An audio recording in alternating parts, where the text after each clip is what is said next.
Arthur Acuna, a Filipino actor, excels in film, television, and theater.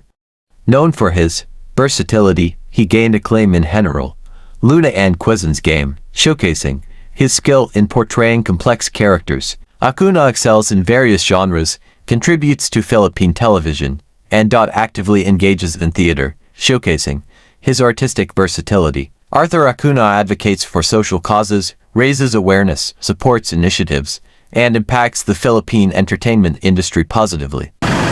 Mawalang galang nga po. Isa tanong lang, bakit po ba kayong mga taga rito ayaw nyo may mga bisita?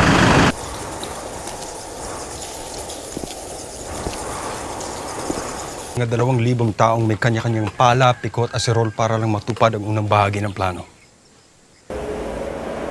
Wakaramas ka, Tony, sa... Ano gagawin mo? Ang ganda ng general mo. Ang general ko na pinatay niyo na walang hawa. We can, Doc. Kung kailangan mag-relocate kami sa malamig na lugar, kung kailangan nasa loob lang siya ng bahay para hindi makasalamuhan ng tao. Dali, hindi pwedeng may matira. Kailangan matapos natin itong lahat bago sumikat ang araw. Na, ito naman.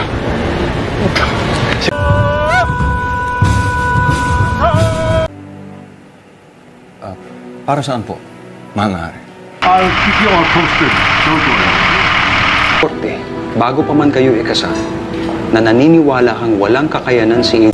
Boss, wala boss nahalata na kami.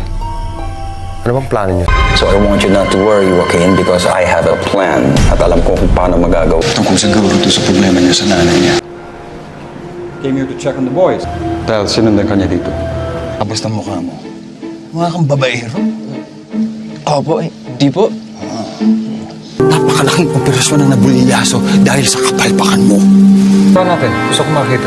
3 months pa lang niya akong inaalagaan. Alam ko na ang kwento ng buong buhay niya. Di bagong boss na dito ngayon. Okay nang lahat. We're backing off. Wala nang kaso. Napatawad na natin si... Sabi niyang gagawin niya, sigurado kayo. You can count on it. Talagang magagawa niya. Naman ako ng matagal.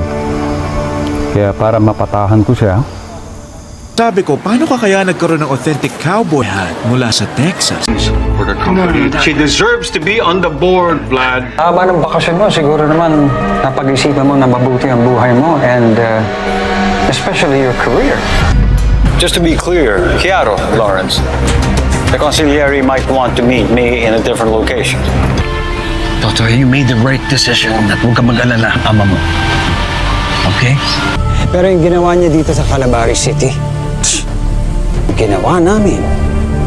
ginawa namin, yun lang ang tanging paraan para masugatan. Anong pamilya? Wala na ang mga Montenegro. Pero kung nabuo ng negosyong ito,